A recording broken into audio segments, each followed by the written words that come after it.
very fruitful breakout session, although I have to admit that 25 minutes may be a bit short to tackle such a complex issue as the biodiversity impact of bioenergy. But I hope it was fruitful, and I hope you all had the time to have to grab a drink and be fully energized for this final part of this this relatively long online session.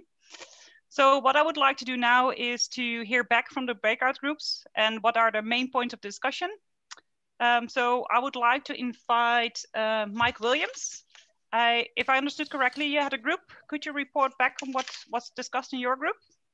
Yes, we had a number of different points. One of the key themes was, standards typically tend to tell people what not to do, but we need to encourage people to do the right thing. So how can non-forest owners, particularly bioenergy users, advance biodiversity within the forest owner community? So how do we encourage forest owners to advance biodiversity?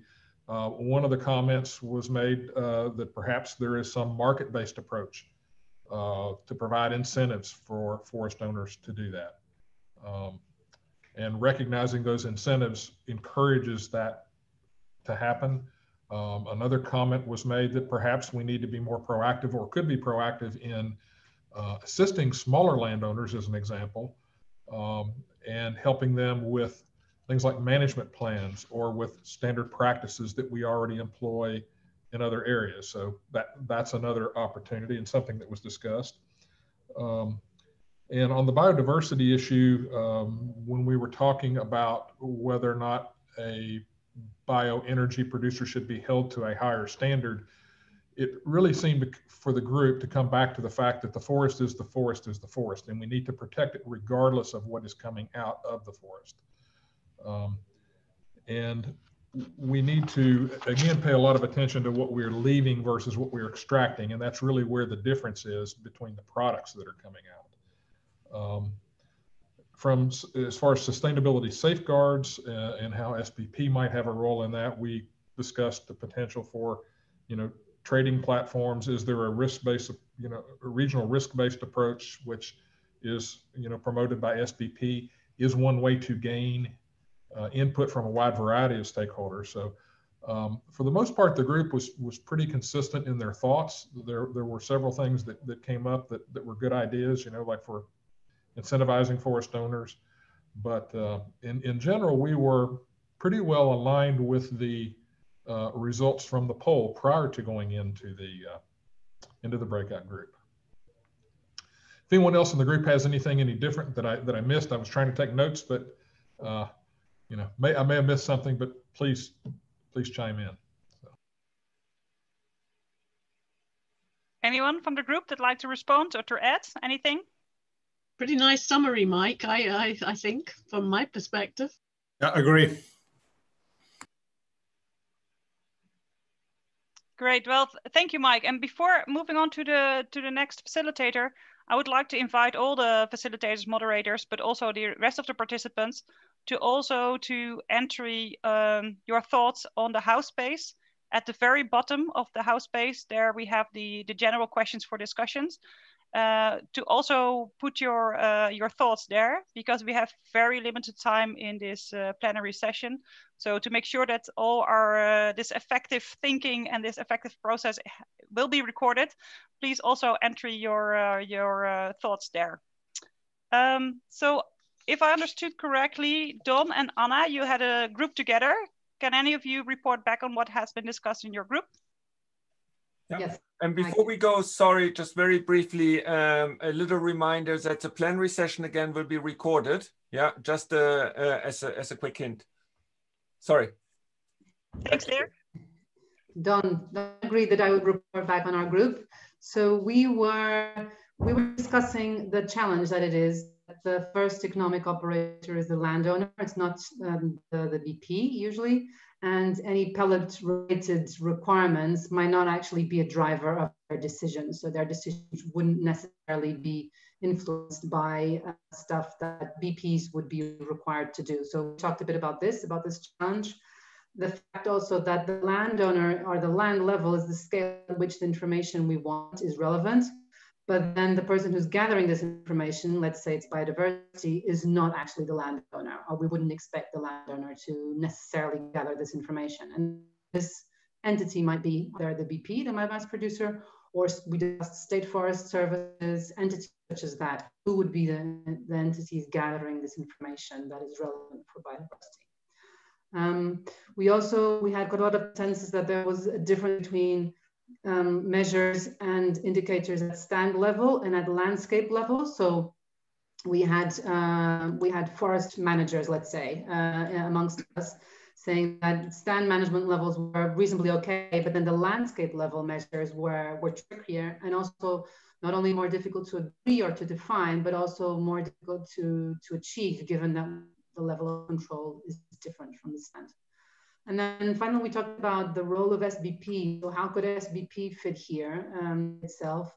Would it be, is it up to them to gather this missing information? Or would it be about agreeing on the data that is worthy of trust? We talked about what are the data sets, and this is something that happens in Europe and not just in the US also. Is it things gathered by member states in the EU, or by citizen science? Can we trust the data? Should trustable data be only gathered by auditors? Things like this. So there might be a role here for SBP regarding data and some kind of verification. I think that was it. Thank you, Anna. Anyone from this group that'd like to add something? I think that pretty much covers it. Thanks, Dan. Thanks, Dan. So let's move on to the next group. So Sune Hansen, can you report back on your group?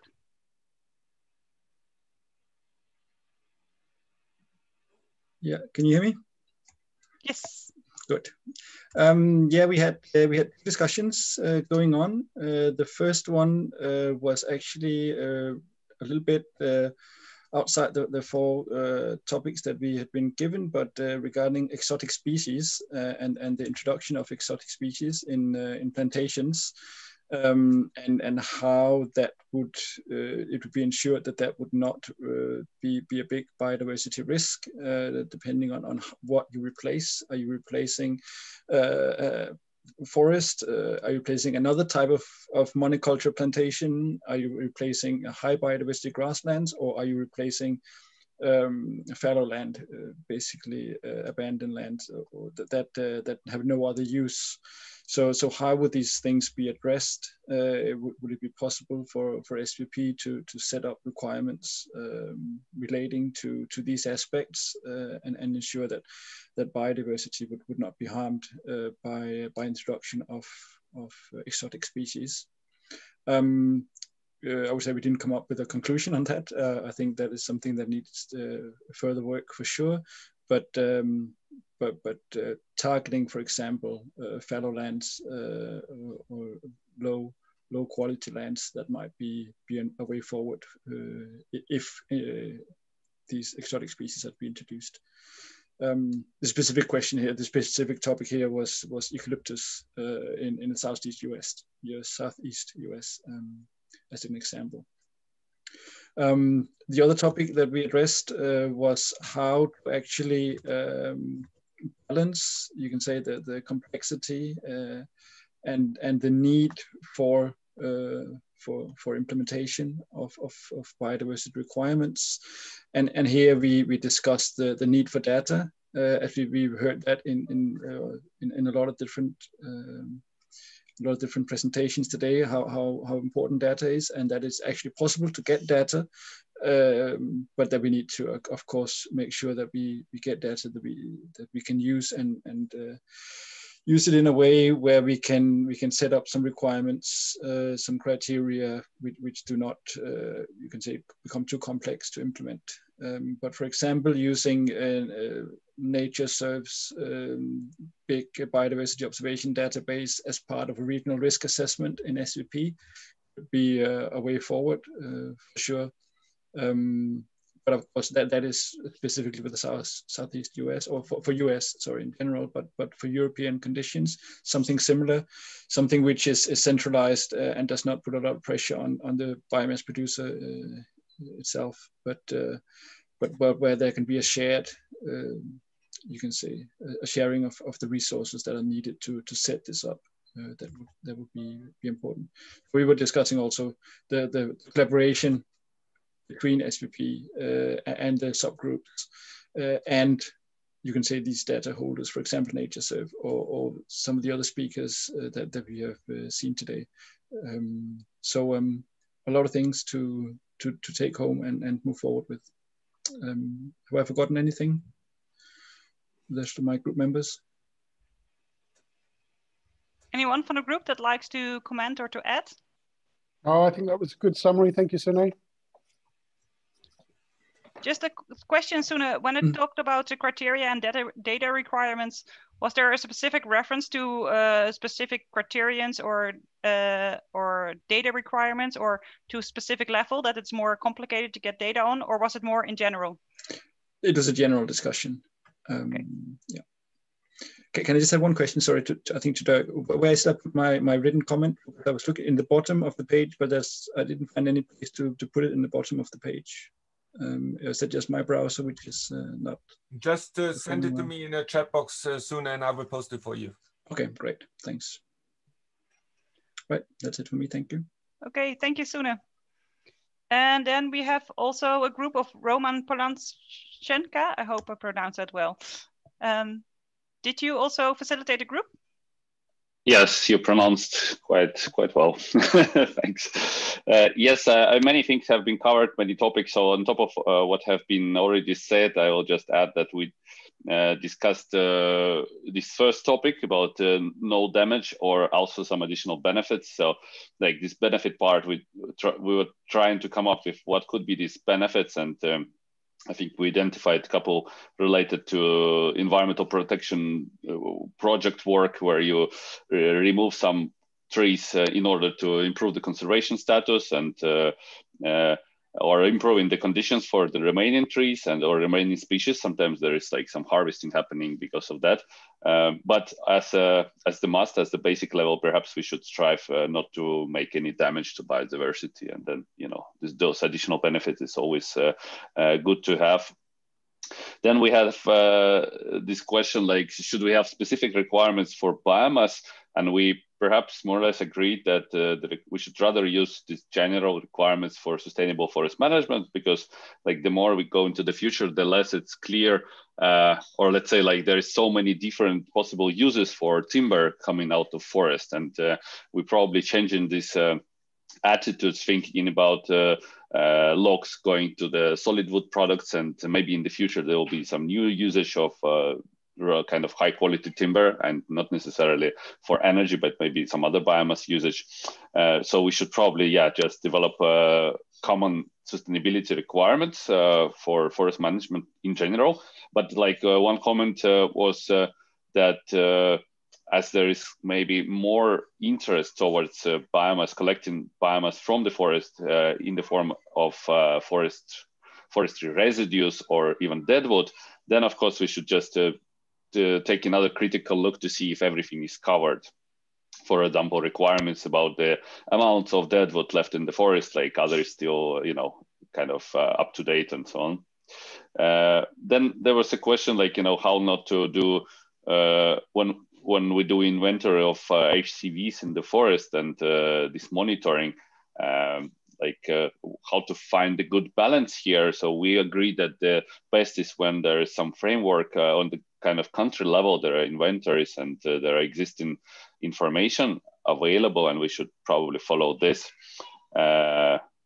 Otherwise, maybe like I made just a comment that, sometimes like in the countries where there is no inventory available, then we need to think about who should be doing those, like let's say pre-harvest inventories or HCVs. Should it be left to biomass producers, or should it be additionally safeguarded by involving stakeholders more, or like third parties, experts and so on? And we had like some discussions about try to compare the forest level approach and the risk-based approach, supply-based evaluation we have in SBP. And yeah, but obviously a risk-based approach has so many benefits, and this is like where we at SBPC we contribute, or like we complement existing forest certification schemes where we cover some additional forests which are not managed to cover, like they're like these non-certified forests. And SBP requirements are more strict, or they're stricter than FSC control or PFC control sources. So this is where SBP is definitely complementary. We also one thing we just like there's a good trend that change of the president of the United States, which may help us in this biodiversity related programs, and maybe taking this to the higher level discussions about the biodiversity in the future. So let's see how it affects our work. Yeah, I don't know, anything I forgot to mention from my fellow team members? Thank you, Roman. Anyone that likes to add to this, to complement this reporting back from your breakout group? No, it was very good. Thanks, Roman. Okay, great. Then I would like to move to our, I think, if I'm correct, the final breakout group, and that was facilitated by Martin, and I think Olivia will report back from that group. Yep. Hi. So really talked about one major theme, which was about the challenge of monitoring biodiversity. I mean, I guess the starting point, biodiversity itself, is complex and has multiple ways of looking at biodiversity. So then, you know, how do you monitor it, and at what scale should the monitoring be occurring? And I think I joined the joined the group where there was quite a specific question, which was about, should there be, for instance, species-based monitoring? And so I started, I guess, talking about one of the values of the high conservation value approach is that it focuses all our understanding of biodiversity into these critical components of biodiversity, whether it's, you know, rare, threatened, and endangered species, landscapes, or habitats and ecosystems. And then it goes through this very classic conservation approach, which is about, you know, once you've identified these critical values, what are the threats to them? And then you put in place your management. And then you design your monitoring around to assess whether those management decisions are being made. So it immediately focuses the attention on the threats and monitoring the management decisions to address those threats, and also then the impact. So if you have a threatened species, then yes, you would use a species-based approach to monitoring. If you didn't have a threatened species, then you wouldn't necessarily use threatened species approach to monitoring. So that was just, again, monitoring on HCVs, which I think makes things a bit more simple rather than the wider question of biodiversity. And then there was also the comment that from a forestry perspective, over species monitoring, then habitat complexity and habitat structure may be a more appropriate way of carrying out biodiversity monitoring. We did have an example from someone who's talking about a very specific study that was conducted from a production site, which looked at the impacts of production on certain elements of the biodiversity composition, like beetles and rodents.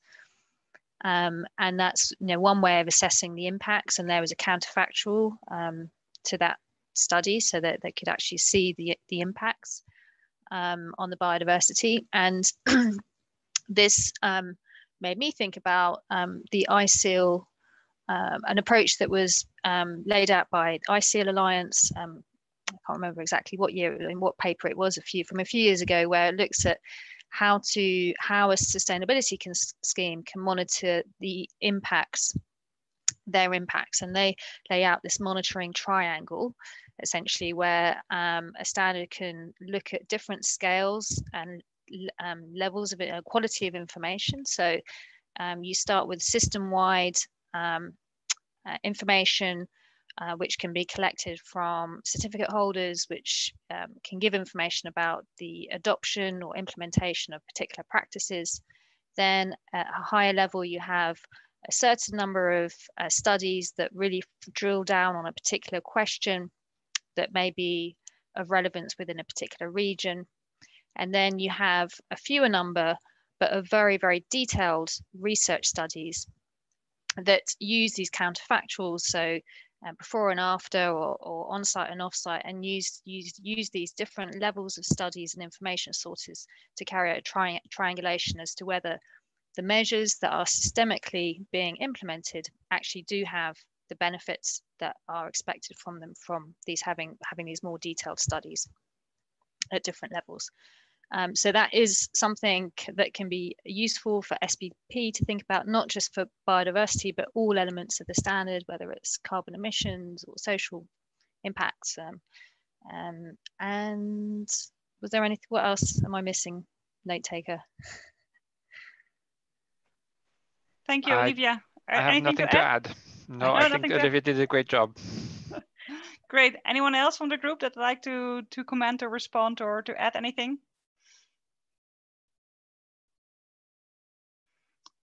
If not, then I think it's really nice to see that these discussions have been at several levels and at several components of biodiversity. So that makes it a very interesting discussion, but also not easy to capture in a few words, I think, and also not something that we're going to solve today.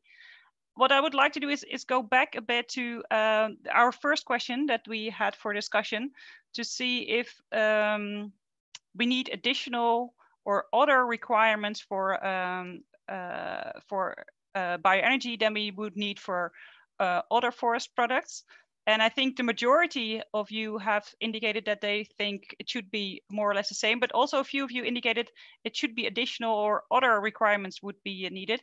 And I would like to hear also those voices. So just to hear the reasoning, so to explain what gives them their viewpoint. So if anyone that is in favor of having more or additional or other requirements for biodiversity when it comes to bioenergy compared to other forest products, could someone please respond to that?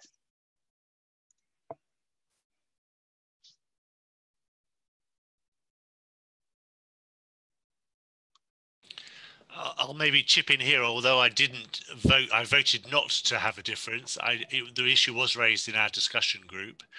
And the issue was specifically focusing on the question that there's the risk or the danger that a biomass production forest would see a lot more removal of residues, materials that otherwise might be left in the forest, and that's a particular impact of a biomass production system, which is why that might be a particular issue that needs focused on. But the question that all of this raises in my mind, and it's something that which we're really struggling in SBP to think about, is, should we be developing a standard which specifies a proportion of dead wood that should be left in the forest, or are we developing a standard which specifies what are the sorts of biodiversity, environmental or social outcomes we want, and then the producer, the certificate holder, has a free hand to deliver those outcomes, rather than us saying, well, no, you shouldn't be cutting down this type of tree, or you should be leaving this sort of residue behind, or not. So it's to me is, are we actually going to be able to come out with a single system which covers all of types of production all across the world by specifying, how much residue you should leave behind? Or are we saying, actually, you need to be worried about what are the impacts of residue on fertility, on biodiversity, on other issues, and how you deliver those benefits, those outcomes are left to you.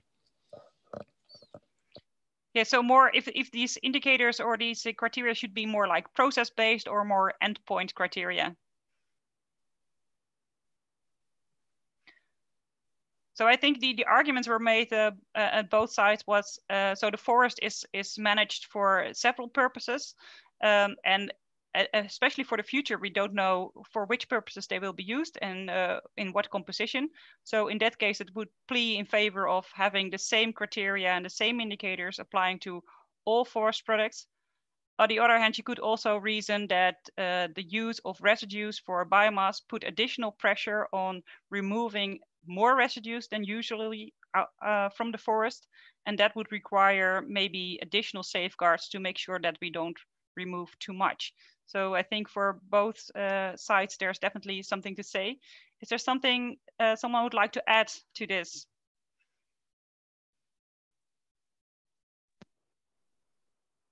Could I also possibly add that we've seen huge amounts of forest fires in the Western United States and Australia in the past couple of years.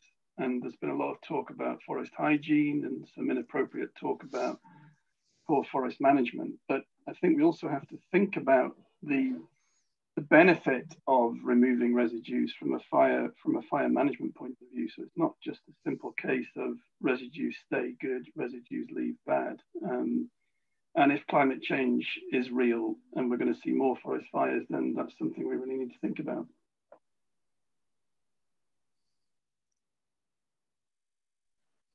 Thanks, Rob. Anyone like to respond to this? I can respond to the first input there. Quantity versus quality. I think it's important if we talk about what to leave that we also add a component of quality, because biodiversity very much depends on the quality of what we leave. So it's not a 20% left on each site where we are. And in my world, you can take a lot on certain sites. Should probably avoid taking all sites, and you should definitely leave critical substrates. So coarser is better than thinner in most cases, and particular species. So there are different things that you can add on. And considering the demand that we might see out there, I think the quality versus quantity discussion is important. And Gustav, is it also a plea for having indicators more at the end point and not at the process? So instead of having like this 20% threshold, for example, more focusing on the biodiversity or something like more endpoint kind of criteria? I think that's important from a regional and national level, but I'm not sure who should be responsible for that, because this goes directly into regulations for forestry as a whole. How do you conserve as much as possible? And at the end of the day, it's the clear cut, if we talk about that system, that makes the major impact. And then we are gathering some more stuff additionally for biomass. So it depends a bit on who you are. A buyer who is importing might not go all the way down to that level, but he can always check whether that level is relevant in the country that he is importing from. Thanks, Gustav. Anyone else? Martin likes to respond? So I would like to actually pick up a topic which I asked a question to Dan at the very beginning, that is the focus on, let's say, whole trees. And I asked, so what about thinnings? And I think related to what we just heard with regard to fires and insect infestations, we see in different parts of the world increasing amounts of insect and forest fire drought damaged forests, meaning that there is increasing amounts of trees being dead, standing in the forest. And I was just wondering whether the mantra, what you just mentioned, Gustav, of having more coarse wood in the forest can and should always be maintained, especially in cases where you have an absolute oversupply of dead trees, and actually active removal and replanting with, let's say, native species could be beneficial compared to just leaving them in the forest. Anyone who could comment on that?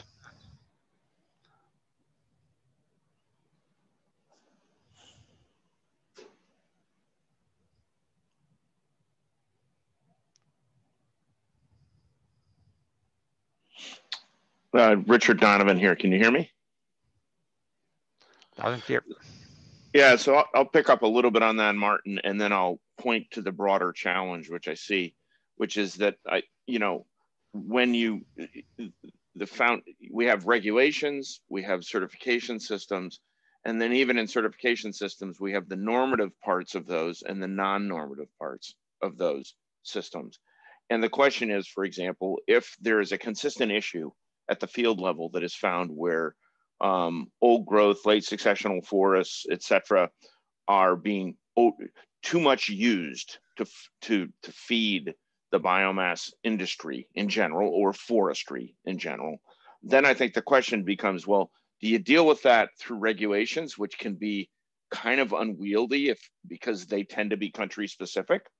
You could deal with them through a certification system in the normative part if there's a systemic kind of consistent issue with that, or you could deal with it through an advice kind of guidance approach, saying, hey, look, in this jurisdiction or that jurisdiction, there have been issues here, and we would expect candidate operations or certified operations to address those. And maybe at some point you have to take something that is non-normative and make it normative because it's a more specific requirement. And I think this issue around thinnings, it really depends how it's done, because they've just been doing an examination of what's happening with thinnings and management in places as far reaching as from India to Vietnam to the United States, Canada, et cetera. Thinnings is a major issue, question here in the United States and Canada. And I know a number of parts of Europe. And the question is always, what's the long-term objective of doing those thinnings? And so I'm not pointedly answering your question, but I think that the context is so important here. So what's an efficient way of taking into consideration context? Because boy, it could be very bureaucratic if we're not careful. So I'll just stop there and let others weigh in. Thanks, Martin. So this is exactly what worries me, that it's so context specific, yet there's a generic outcall for we should, limit or minimize the use of whole trees. I can add to that discussion too with sort of a Swedish example, because those are working within forestry in long rotation forestry, as we have up here in the north. Thinning is actually part of getting a really good crop at the very end, because long rotations mean that the crop is exposed to many damages. It's browsing, it's the wind, it's snow, it's everything. So we are actually cutting away stems which doesn't hold for the quality, for the end quality that we want. But it also depends on a market for those small diameter trees, and that has been carried up by the pulp and paper industry. But we had a situation in the 1970s in Sweden where we were convinced that our pulp and paper would go bankrupt, outcompeted by fast-growing tree species in the very south. And by that time, we already started to discuss a totally new kind of forestry where we should have really tough pre-commercial thinnings and just make sure that we have the trees that would last to final cut. And that would have had and definitely a big effect on the quality of the timber, but also on the carbon sequestration. I guess also biodiversity, at least some part of the biodiversity. So things change with the market and the expectations on markets. So I'm very concerned about this roundwood discussion, because I think it depends a lot, and no one will take good timber for energy purposes, legally at least. Could I just make a quick observation on those two comments there? So this, I mean, the standard is overlain on already jurisdictional legislation, isn't it? So that perhaps the way to look at this is that the standard should monitor the departure from a baseline for the particular entity being certified.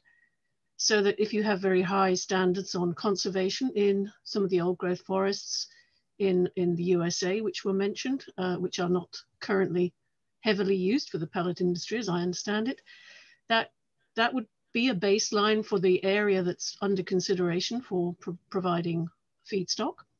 And a similar area in a more degraded area, perhaps in Eastern Europe, I don't know, would have its own standards. So you're really measuring departure from a baseline that's monitored accurately and at the appropriate scale, and not trying to impose a kind of legislation that sits above country legislation or regional state legislation, but sits below it, really.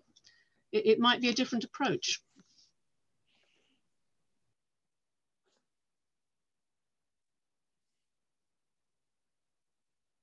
Thanks, Gillian. So we had a example from Sweden, from Gustav. Are there any, because it's such a site-specific issue, are there any other examples from any other region of the world?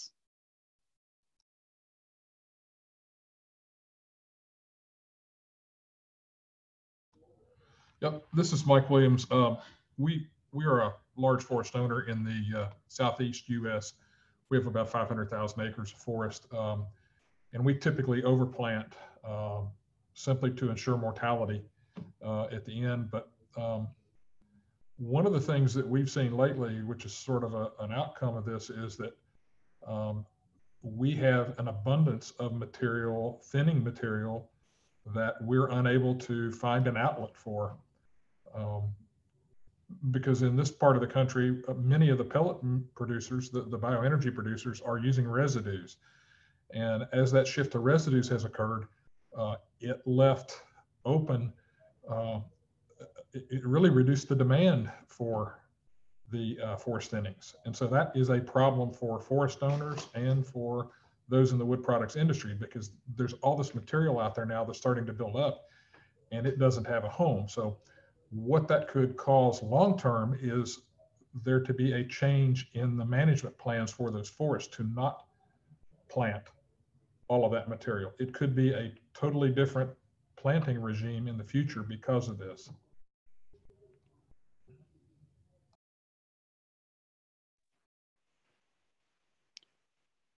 Thanks, Mike, for your response. So I'm just curious, because we learned so much that it's so site specific, and we're trying to understand what should be the overall criteria and how should we implement it.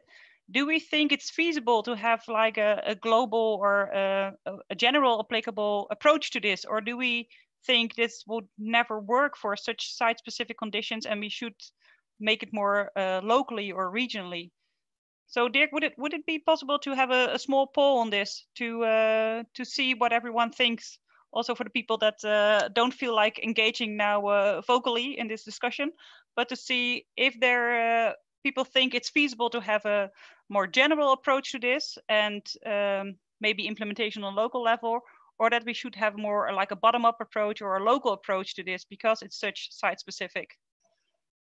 I think a poll is a great idea. And I also, just to be clear, it is an issue in the United States and Canada. It hasn't been resolved. There's claims all over the map in terms of what's happening or not happening.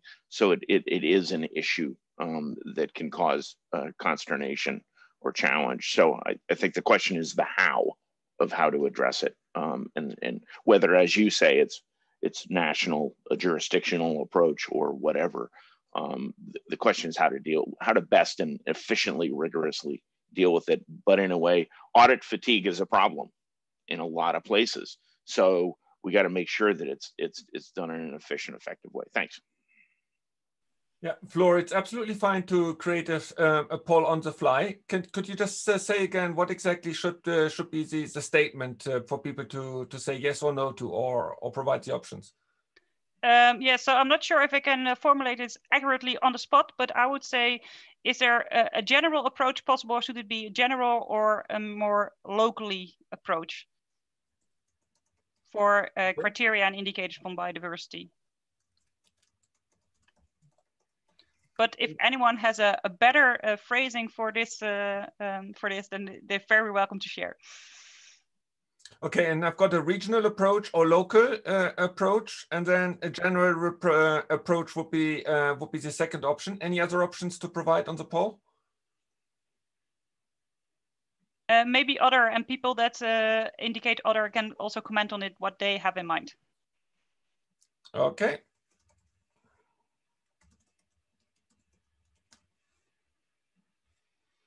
Sorry, could I just say, while everybody's having a think, that I think we're in a very strange place right now in terms of monetizing or otherwise biodiversity and carbon values in the world. And I think that we could be into a new phase whereby the value of forests globally from a biodiversity and carbon perspective will far outstrip any consideration of whether you do thinnings or not, and what the value of small roundwood is.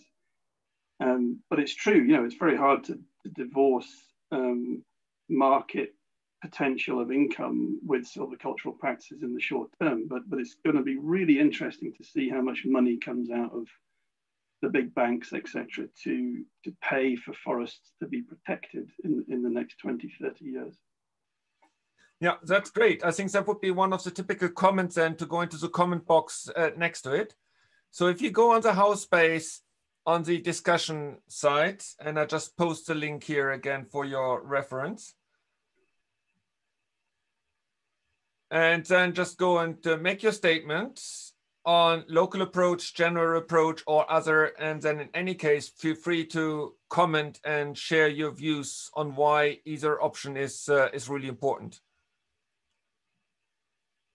Yes, thanks, Dirk, for making that happen. And I would like to encourage also everyone that has not been actively engaging up until now, just to fill out the poll, just to have to measure the temperature in the among the participants.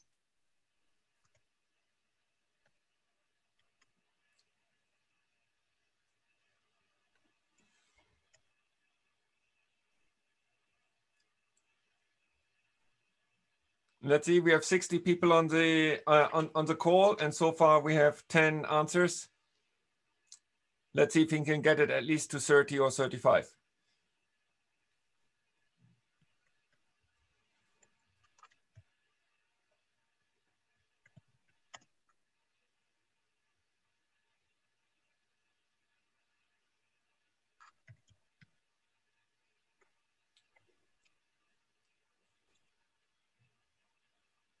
Maybe, Dirk, to specify, usually it helps to refresh your page in case it doesn't show up. Yeah, so for everyone who doesn't see it yet, please just refresh the site. And then go to the very bottom, and then you'll find the poll. Yeah, and it should look like the picture I'm just sharing right now. But we're having already 25 around. But it's a very tight race. Huh? It really looks like half for either option, and then 9 having a different idea. Yes, and I think maybe it seems like a tie, but I think in the end, but I'm not sure if I interpret this correctly. But I think the majority sees that there should be like general applicable framework or general applicable criteria, but that the measurement and the indicator should be local. And having that viewpoint, you could fill out all 3 options, right? Yep. So it could be that people are more aligned than this graph actually shows. At least that is what I learned from the comments on the site, that maybe we're more aligned than what we see here in this graph. But I think the majority agrees that it's too complicated and too site specific to have only this very general approach. However, we can also not only do this locally, because we want to have like a general framework on sustainability and on biodiversity. So probably we need both. Is there anyone that like to comment on this and the findings?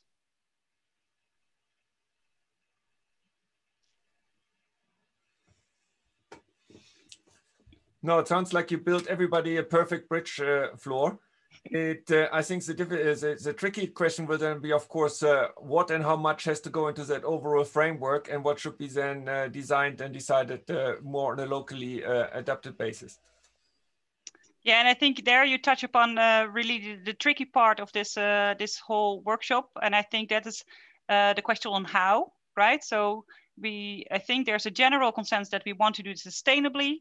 There's a general consensus that biodiversity is important but complex, and then the next question is how are we going to safeguard the biodiversity values? So I think that is the most critical issue that has been was already out there, but maybe highlighted once more in this workshop. I just want to mention one thing that I see as a potential discrepancy what we have in the first 2 questions. So the majority agrees that the biodiversity criteria that applies to bioenergy should be similar to or the same as the rest of the forest products.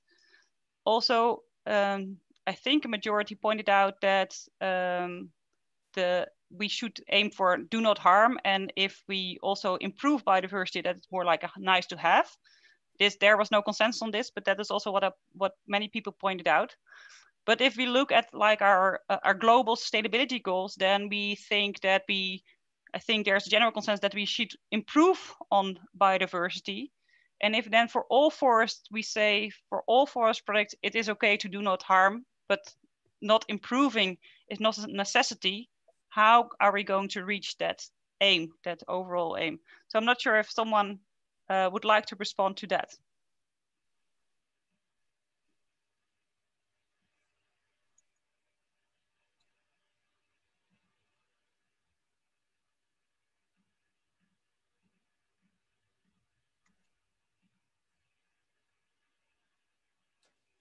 Well, we did in our group, sorry, we did talk about both of those aims and talked about how maintaining values is probably a job for certification, but that improving them maybe is one for encouragement and incentive of different kinds, which we discussed possibilities for that. So that the two are compatible, but maybe not the same approach.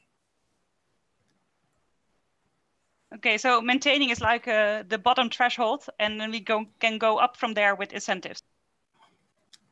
Yeah, maybe within, well, so we talked about possibilities of premiums or of extension of information to forest owners about sustainable forest management to improve biodiversity values, for example. Okay, thank you so much. I think for the sake of time, I would just want to make some closing remarks. What I specifically took home from this workshop. And also I would like to give the floor to Martin to introduce the next workshop.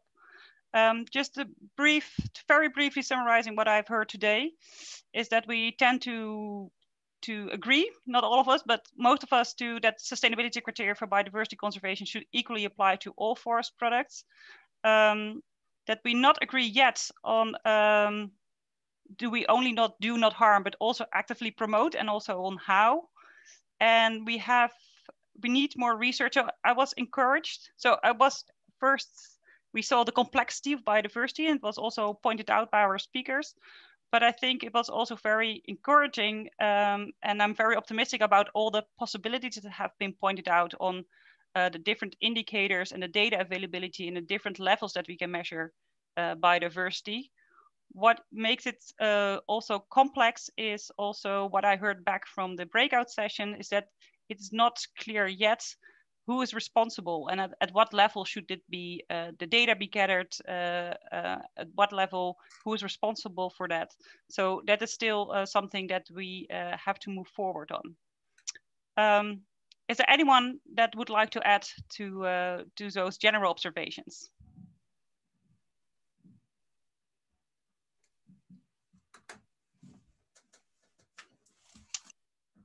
So I think everyone is a bit tired after 3 hours workshop. So I would like to go also to the end. But before I give the floor to Martin to introduce our next workshop by the end of November on the carbon issue, I would like to have a big thank you to all the organizers, the speakers, the moderators, and all the participants for contributing to this workshop.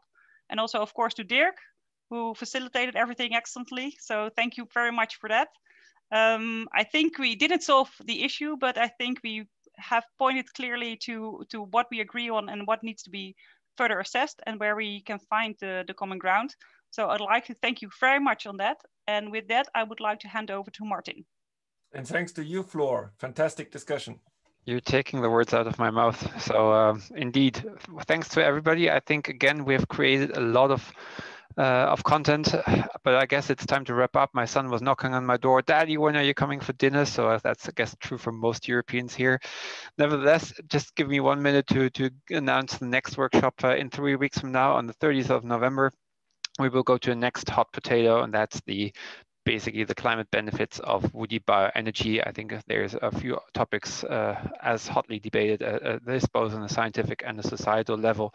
And so we really look forward to also have a number of speakers on that topic in 3 weeks. Annette Cowie will be one of the speakers who will basically try to explain what the different scientific approaches to measuring forest carbon over time and the climate benefits arising from it or not may be, and where the differences from scientific viewpoints arise from. And then we have Robert Matthews from UK Forestry, who has been advising the European Commission, and Pat House from Ricardo, who has been advising the UK DECA on how this could or possibly not be implemented in regulation. We've seen different attempts, but they also have had problems of implementation in reality. We will hear from Linde Zuidema from Fern about the NGO concerns about using woody biomass for bioenergy, and whether there's any feedstocks they may, under certain conditions, accept for the use of for renewable energy. And at the same time, we will hear from Richard Pepperdy from Drax, the industry perspectives and what they observe going on in terms of carbon stocks around their pellet mills, their philosophy on managing forests. And last but not least, we also have confirmation from RSB, from the Roundtable for Sustainable Biomaterials, and they will share their view on how to quantify carbon benefits from woody biomass for all kinds of end users. So I think that hopefully will set the scene for, again, a very rich debate. I think this format of having pre-recorded presentations will allow everybody to prepare in advance. So everybody who is going to join us also in 3 weeks from now, I would encourage you again to watch it in advance, engage with the speakers.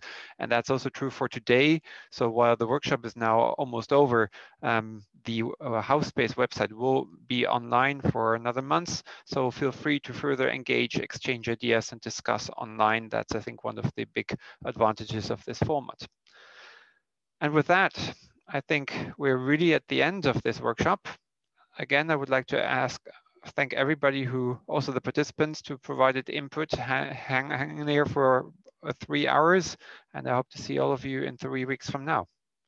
Have a great evening or afternoon, wherever you are, and hope to see you then. Bye-bye. Thank you. Thank you. Bye. Thank you. Bye. Thanks. Thank you. Bye. You.